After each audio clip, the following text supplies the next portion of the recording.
Good afternoon friends. अभी बजे हैं दोपहर के 2 और हम आज एक्सप्लोर करेंगे माणा गांव। माणा गांव उत्तराखंड के चमोली डिस्ट्रिक्ट में स्थित है। यह बद्रीनाथ धाम से मात्र 3 किलोमीटर की दूरी पर ही है। माणा गांव एक बहुत ही पर्यटक स्थल है जहां आपको देखने को बहुत सारी चीज़ें मिलती हैं जो महाभारत के समय से ही प्रचलित हैं। पौराणिक कथा के अनुसार जो पांडव थे इसी जगह से गुजरे थे। जब स्वर्ग के रास्ते गए थे तो स्वर्ग का रास्ता भी यही माणा गांव से ही जाता है। तो यहाँ वेद व्यास गुफा। तो माणा गांव जाने के लिए अभी माणा चौक से टैक्सी लेंगे। वो टैक्सी हमें छोड़ेगी माणा गांव। तो माणा चौक से टैक्सी वाले 500 रुपये लेते हैं पूरी टैक्सी के। माणा गांव छोड़ देते हैं। माणा गांव में जो है आकर्षण के जो केंद्र हैं वहीं पे नीलकंठ है, तप्त कुंड भी वहीं है, माता मूर्ति मंदिर, वसुधारा वाटरफॉल, व्यास गुफा, गणेश गुफा और भीम पुल। देखिए अभी हमने टैक्सी हायर कर ली है, बात हो गई है 500 रुपये देने की और अभी हम चलेंगे आगे। यहाँ पर टैक्सी आसानी से मिल जाती है। टैक्सी मिलने में किसी प्रकार की कोई भी परेशानी नहीं होती है। पूरा रास्ता भी बहुत अच्छा बना हुआ है। अगर मौसम अच्छा है तो बड़े प्यार के साथ आप माणा आ सकते हैं। जो भी लोग बद्रीनाथ धाम के दर्शन करने आते हैं वो माणा गांव भी जरूर जाते हैं।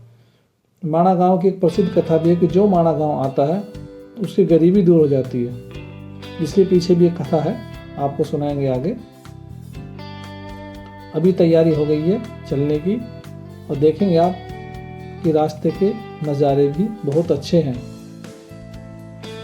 ड्राइवर भैया अभी लेके चल रहे हैं, बता रहे हैं सारी बातें वहाँ के बारे में। तो चलते हैं, देखते हैं आगे क्या क्या होता है।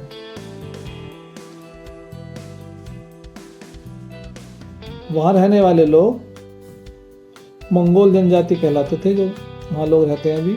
इस गांव के ग्रामीण छोटे छोटे कॉटेज में रहते हैं जिन्हें सुंदर ढंग से सजाया और उकेरा गया है।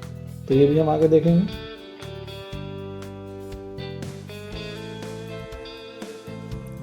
माणा गांव जो है ये हिमालय में भारत और तिब्बत सीमा से एक अंतिम गांव है।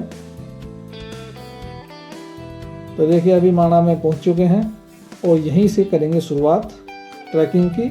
माणा गांव भी काफ़ी हाइट पे है, तो जो लोग चढ़ सकते हैं बड़े आसानी से वो बड़े मज़े से चले जाते हैं, और नहीं तो पालकी भी चलती है, पालकी वाले लोग भी ले जाते हैं जो पूरा माणा के जितने भी पॉइंट्स हैं वो सभी को बड़े आराम से घुमा देते हैं। माणा गांव को उत्तराखंड सरकार द्वारा पर्यटन गांव के रूप में नामित किया गया है।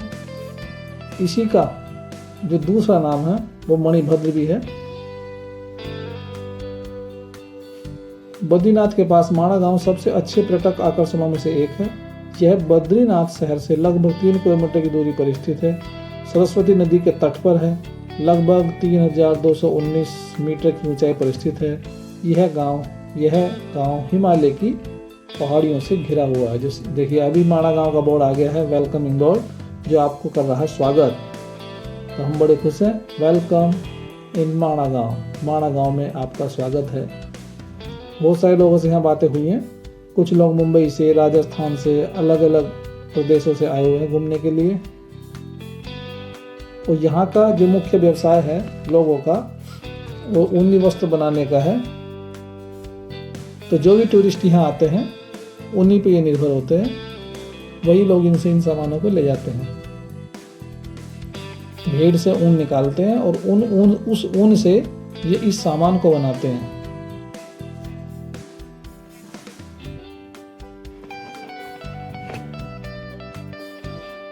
इस गांव में हिंदू पौराणिक कथाओं महाभारत के निशान दिखाई देते हैं। ऐसा माना जाता है कि पांडव स्वर्ग की यात्रा के दौरान इसी गांव से गुजरे थे। भीम पांडवों के 5 भाइयों में से एक है। द्वारा बनाया गया एक प्रसिद्ध पत्थर का पुल है। जब वो सरस्वती नदी को पार नहीं कर पा रहे थे तो भीम ने एक बहुत बड़े पत्थर को उठाकर उसको ऊपर रख दिया और वही पुल का काम करता है, जो आज भी वैसे ही वहाँ पर दिखाई देता है, जिसको देखने सब लोग जाते हैं। इसी को भीम पुल के नाम से जाना जाता है।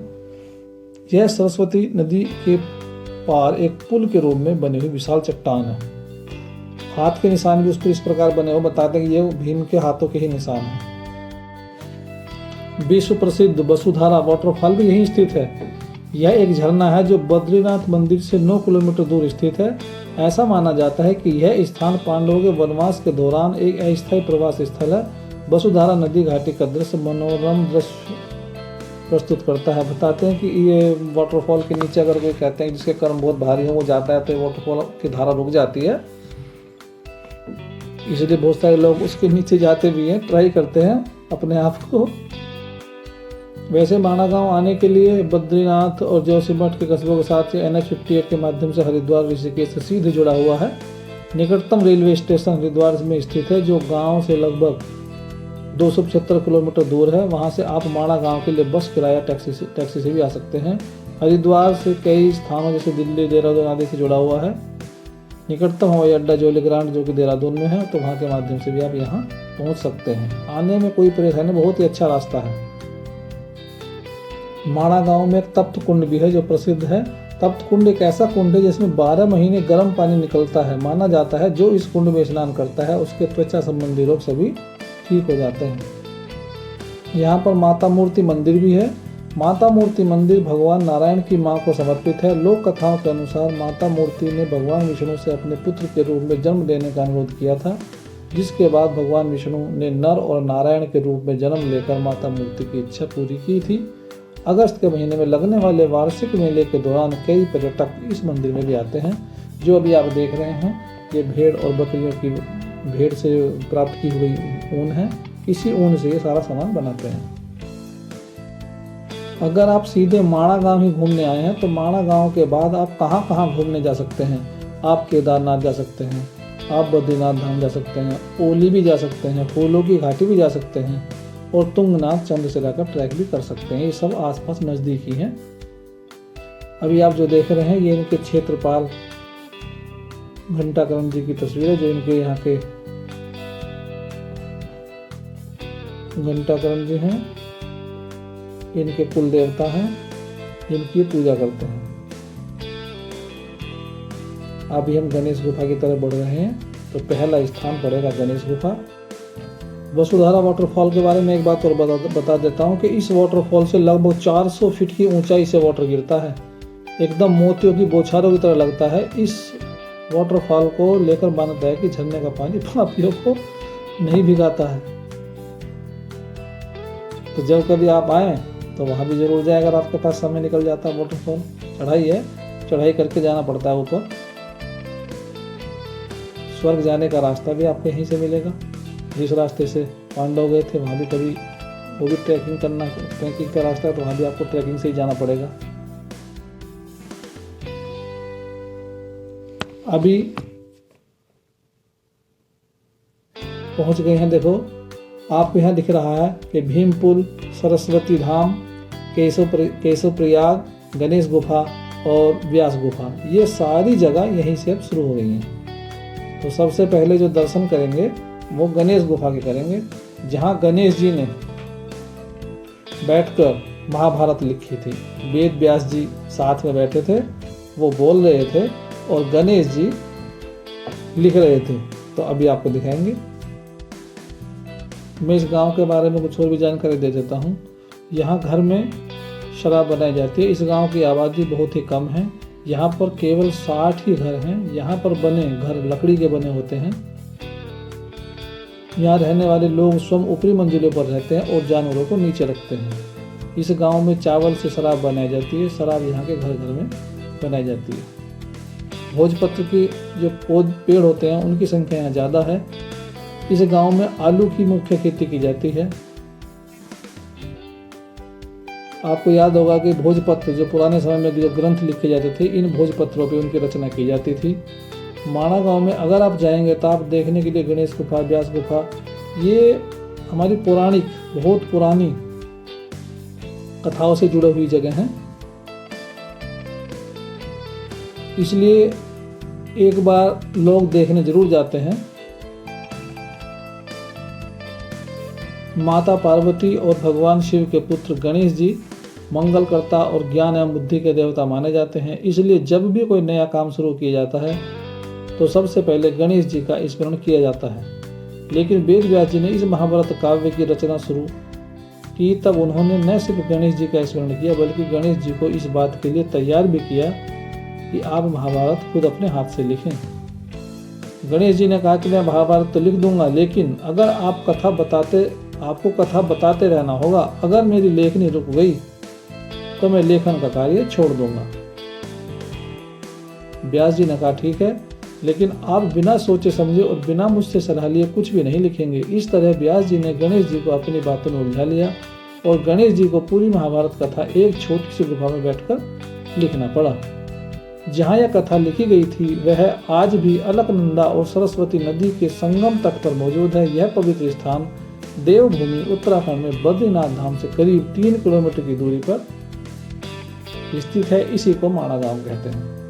इस गुफा के पास ही एक और गुफा है जिसे व्यास गुफा भी कहते हैं, जो भी थोड़ी देर बाद आप देखेंगे।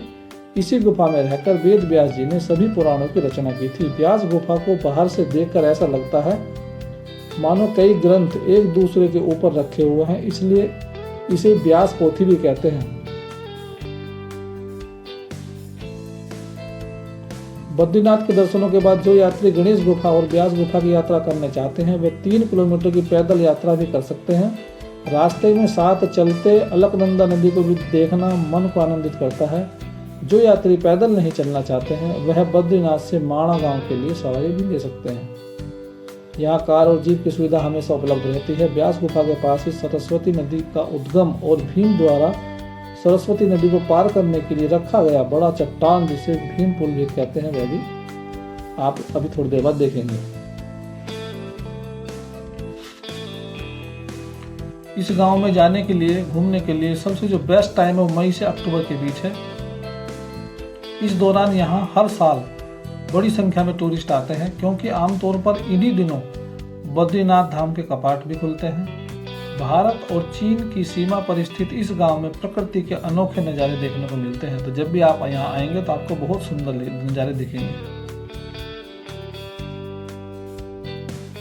माणा गांव किन किन चीज़ों के लिए प्रसिद्ध है वो भी आपको बताते हैं। माणा विलेज भारत के अंतिम गांव के लिए प्रसिद्ध है।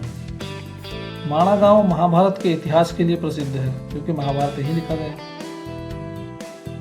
माणा गांव सरस्वती नदी के लिए प्रसिद्ध है, क्योंकि सरस्वती नदी का उद्गम स्थल यही है। माणा गांव अपने खास जड़ी बूटियों के लिए भी प्रसिद्ध है। माणा विलेज अपने प्रकृति के अनोखे नज़ारे के लिए प्रसिद्ध है। माणा कम भीड़ वाले गांव के लिए भी प्रसिद्ध है। यहाँ बहुत कम घर हैं, बहुत कम लोग रहते हैं। माणा विलेज ट्रैकिंग के लिए भी प्रसिद्ध है।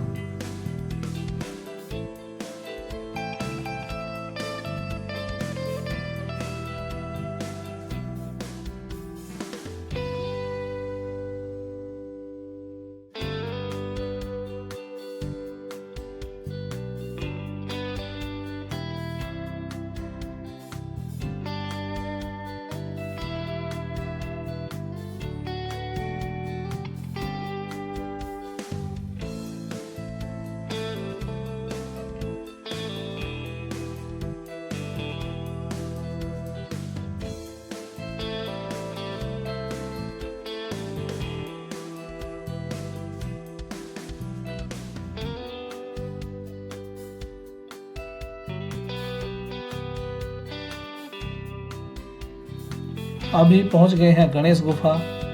यही है गणेश गुफा, आप इसमें दर्शन करें। इस स्थान पर इस गुफा में ही बैठकर महाभारत ग्रंथ की रचना की गई। छोटी सी गुफा है, देखिए सभी लोग दर्शन कर रहे हैं। यहाँ यही वह गुफा है जो महाभारत के समय से चली आ रही है।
अभी हम पहुंच गए हैं, देखिए व्यास गुफा।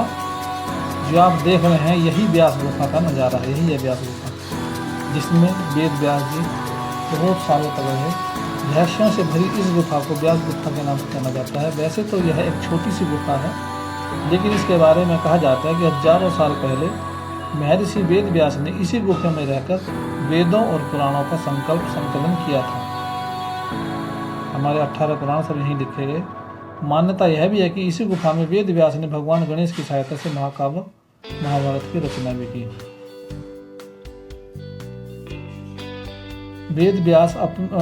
वेद व्यास गुफा अपनी अनोखी छत को लेकर भी देश भर में चर्चित है। इस छत को देखने पर ऐसा लगता है कि जैसे बहुत से पन्नों को एक के ऊपर एक रखा हुआ है। इसी छत को लेकर एक रहस्यमय धारणा है। कहा जाता है कि महाभारत की कहानी का वो हिस्सा है जिसके बारे में महर्षि वेद व्यास और भगवान गणेश के अलावा और कोई नहीं जानता। मान्यता है कि महर्षि वेद व्यास ने भगवान गणेश से महाभारत के वो पन्ने लिखवाए तो थे, लेकिन उसे उस महाकाव्य में शामिल नहीं किया और उन्होंने उन पन्नों को अपनी शक्ति से पत्थर में बदल दिया। आज दुनिया पत्थर के इन रहस्यमय पन्नों को व्यास पोथी के नाम से जानती है। जो आप ये देख रहे हैं, ये पूरे पेज जैसे किताब में पेज होते हैं, बिल्कुल सेम उसी तरह से ये बनी हुई है। इसको बनाया नहीं गया किसी शिल्पकार के द्वारा, ये ऑटोमेटिकली नेचुरली प्राकृतिक तौर पे इसी तरह की बनी हुई है। अब सोचने वाली बात यह है कि आखिर वो कौन सा राज था जिसे वेद व्यास दुनिया को बताना नहीं चाहते थे। तो यह एक राज ही बना हुआ है। जैसे अब यहाँ पे आप इसके बारे में पूरा देख सकते हैं, पढ़ सकते हैं। व्यास गुफा का ये अंदर का सीन जब भी आप देखेंगे, यहाँ पर लोग बैठकर थोड़ा भजन बंदगी कर रहे हैं अंदर।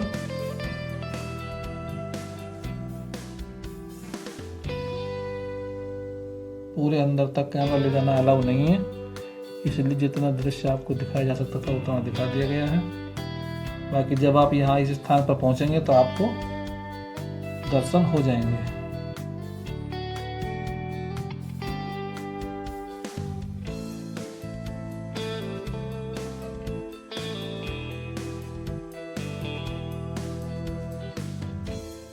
ये है माड़ा गांव के अंतिम शॉप,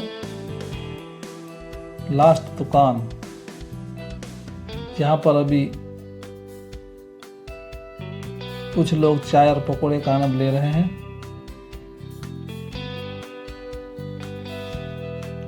माड़ा गांव में भारत की अंतिम दुकान, ऐसा सभी लोगों ने अपना बोर्ड लगाया हुआ है और हम भी अपना फोटो खिंचा रहे हैं। यही है भारत की अंतिम दुकान, भारत की आखिरी चाय की दुकान, मणिभद्रपुरी माणा।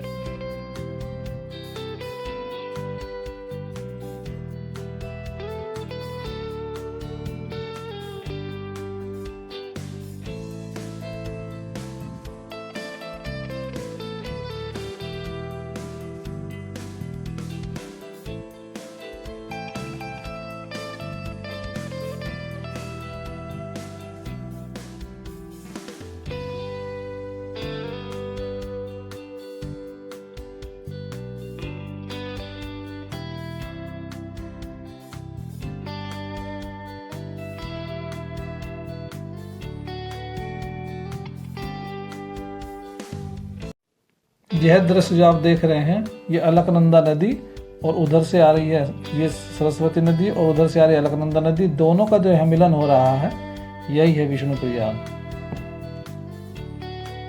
बहुत सुंदर स्थान है, बहुत ही सुंदर।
यहाँ सरस्वती माता की बहुत पुरानी, सबसे पुरानी मूर्ति लगी है, महाभारत के समय से, जिसके सभी लोग दर्शन करते हैं। आप भी दर्शन करिए। अभी आप थोड़ी देर में देखेंगे सरस्वती। अभी ये नया मंदिर बनाया जा रहा है, जहां पर अभी इस मूर्ति को स्थापित कर दिया जाएगा।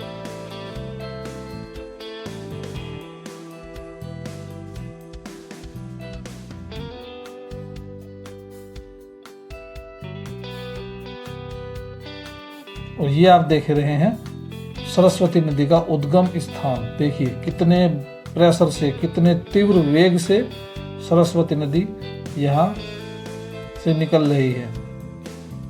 कथा के अनुसार जब महाभारत की रचना की जा रही थी, वेद व्यास और गणेश जी लिख रहे थे, तो वह सरस्वती नदी का वेग बहुत तेज था, उनको लिखने में विघ्न हो रहा था इस आवाज से। तो उन्होंने सरस्वती नदी से कहा कि आप अपने बहाव को तेज कर लो, क्योंकि हमें लिखने में बड़ी परेशानी होती है। तो उन्होंने अपने बहाव को कम नहीं किया, वेग को कम नहीं किया।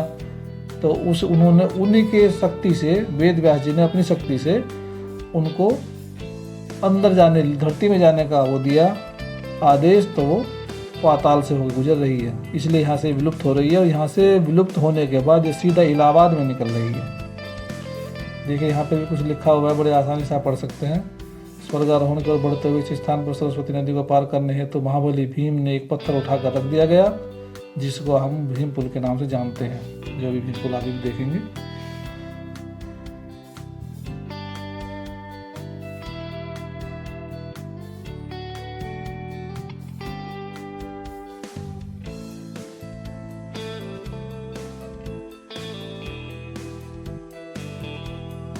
यह जो शिला आप देख रहे हैं इतनी बड़ी, इस शिला को ही उठाकर भीम ने उस समय रखा था, जो आज पुल का काम कर रही है।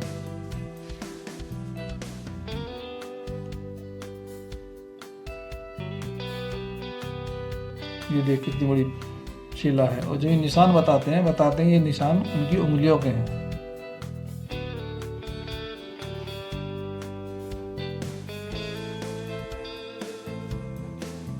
इसी पुल से होकर वो सरस्वती नदी को पार करके आगे पहुंचे, और यहीं आगे से वो स्वर्ग जाने का रास्ता भी बना हुआ है।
ये देखिए यहाँ से बिल्कुल आपको स्पष्ट दिख रहा होगा भीम पुल।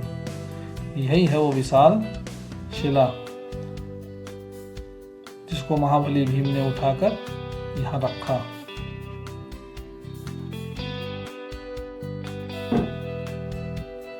अभी जो आप देख रहे हैं भारत का post office, last post office, इस गांव का जो पोस्ट ऑफिस है ये भारत का लास्ट पोस्ट ऑफिस माना जाता है। तो अभी हमने आपको दर्शन कराए माणा गांव के। माणा गांव घूम के हमें बहुत अच्छा लगा, और जब भी आप यहाँ माणा गांव आएंगे तो आपको भी बहुत अच्छा लगेगा। इस व्लॉग में हमने आपको दर्शन कराए भारत के आखिरी गांव माणा के। माणा क्यों फेमस है, कैसे यहाँ आना चाहिए, क्या क्या चीज़ यहाँ फेमस हैं, इन सभी चीज़ों की जानकारी छोटी बड़ी हमने आपको इस वीडियो में दी है। आशा है आपको वीडियो अच्छी लगी होगी, इससे आपको कुछ लाभ ज़रूर मिलेगा। अगर आपको यह वीडियो अच्छी लगी है तो आप वीडियो को लाइक करना, शेयर करना और चैनल को सब्सक्राइब भी जरूर करना। अभी नेक्स्ट यात्रा करेंगे बद्रीनाथ धाम की, तो आपको अगली वीडियो मिलने वाली है बद्रीनाथ धाम। मिलकर करेंगे दर्शन, तब तक के लिए गुड बाय, सब खैर।